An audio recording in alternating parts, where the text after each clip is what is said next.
আসসালামু আলাইকুম, সবাই কেমন আছেন? এই তো ফুপু বাড়িতে চলে এসেছি। আর আমার ফুপু আমাদের জন্য চিতই পিঠা বানাচ্ছে মাটির চুলায়। আর মাটির চুলার পিঠা তো অনেক বেশি মজা হয়। আমরা ভাই বোন মা কাকি সবাই মিলে ফুপু বাড়িতে বেড়াতে এসেছি। আর এই তো এখানে আমার মা ফুপু সবাই মিলে পিঠা বানাচ্ছে। আর এই তো এখানে মুরগির মাংস রান্না করেছে।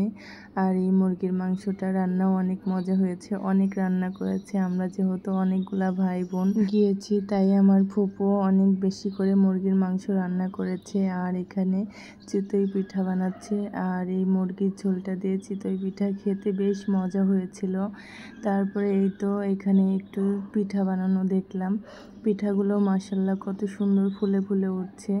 আর এত মজা আর এত সফট, কি আর বলবো। যারা এইভাবে মাটির চুলায় পিঠা খেয়েছেন তারাই হয়তো বুঝতে পারবেন যে মাটির চুলার পিঠা কত মজা। আমরা চুলার পার বসে পিঠা বানানো দেখছি, আর এখানে বসে একটু পিঠাও খাচ্ছি।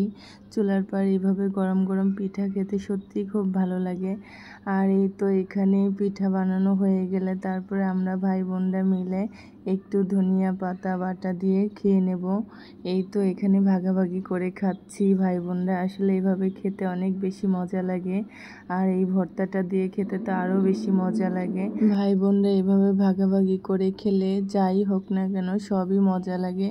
আর এই তো এখানে গরম গরম পিঠা দিয়ে ধনিয়া পাতা ভর্তা দিয়ে আমরা খেয়ে নিলাম।